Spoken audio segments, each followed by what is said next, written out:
Il revient voir l'ours, et l'ours le bouffa à nouveau. Le hibou, le moustique, le poisson. Salut ours, qu'est-ce que tu fais?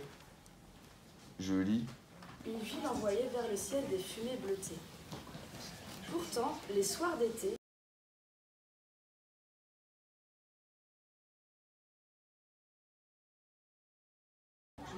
Dans le cadre de la semaine pour les alternatives aux pesticides, qui est un événement national qui se déroule tous les ans du 20 au 30 mars, cette année, la thématique étant la biodiversité, on a choisi d'accueillir donc des étudiants du CFA La Lampe de la Rencontre qui présentent un stand sur les pollinisateurs, un autre stand qui présente les vers de terre et tous les décomposeurs du sol.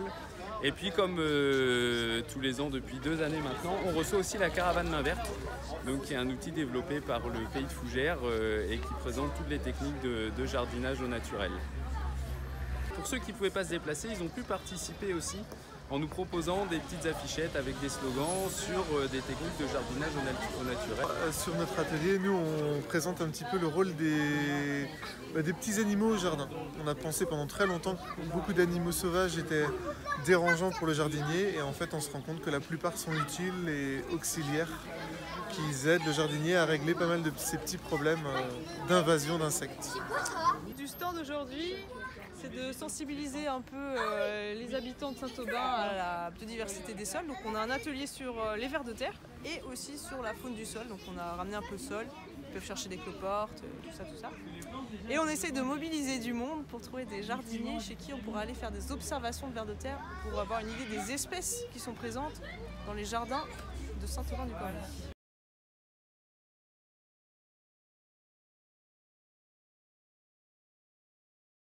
C'est un broyeur qui appartient à Liffré, à la mairie de Liffré, donc qu'on a en location. Donc l'objectif c'est de diminuer vraiment le volume de branches et d'en faire du broyat. On va pouvoir aller voir dans le camion ce que ça donne.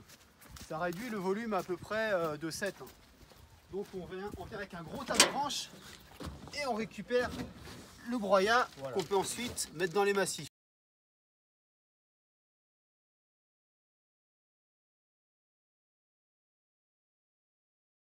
Alors on profite de la balade nature aujourd'hui qui est traduite en langue des signes par Claire et qui est organisée en fait dans le cadre de l'Atlas de la biodiversité et puis de la semaine des alternatives aux pesticides à la ville de Saint-Aubin-du-Cormier.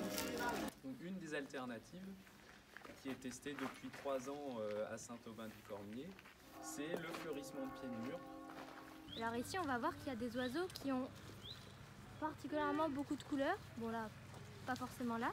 Et aussi, on va voir que les couleurs, ça peut nous permettre de différencier les femelles des mâles. Par exemple, on peut sortir les jumelles pour les regarder un petit peu mieux de près.